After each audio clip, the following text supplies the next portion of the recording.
Honourable speaker साहब, जब हम बात सेंट्रल गवर्नमेंट पे करते हैं,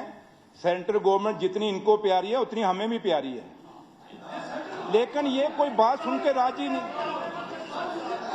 आप इनका मकसद है कि मीडिया आगे पीछे है, उस पर हमने खबर बनानी है कि जम्मू वर्सेस कश्मीर करना है, तो उनको मैं यहाँ क्वेश्चन में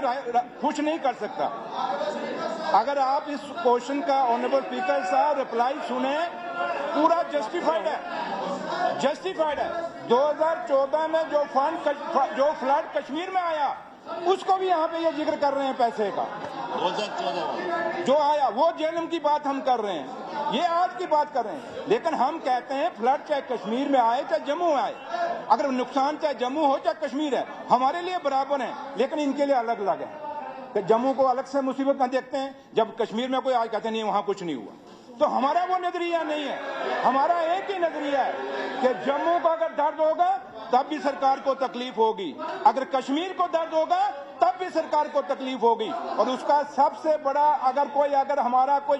उमर अब्दुल्ला सरकार का अगर देखता है कि हमने बैलेंस किया है, तो जो दरबार मूव उमर अब्दुल्ला सरकार ने किया है, जो इन्होंने बंद किया था, वो सबसे बड़ी एग्जाम्पल है कि हम डिस्क्रिमिनेशन नहीं करते।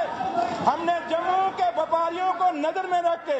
हमने छोटे छोटे जो कारीगर थे जम्मू के, उनको नजर में रखते हुए, एक ट्रांसपोर्टर की जो दुख और तकलीफ थी उसको नजर रखते हुए, यहाँ जो आपकी कनक मंडी में व्यापारी की दुकानें बंद हो गई थी, रघुनाथ बाजार में बंद हो गई थी, आपका वेमाल में बंद हो गया था, आपका अप्सरा मार्केट बंद हो गई थी, वो जब सारे लोग ऑनरेबल सीएम साहब को मिले, उमर साहब को, ये उमर साहब का बड़ा दिल है कि इतना बड़ा फैसला लिया, और आज ये जो जम्मू दरबार हुआ वो यहाँ जम्मू में हुआ, और आज पूरा बिजनेस ये हमें सिखाएंगे। ऑनरेबल स्पीकर साहब, हम लोग ईमानदार हैं, दिल से भी नीयत से भी ईमानदार हैं, ये नीयत से ईमान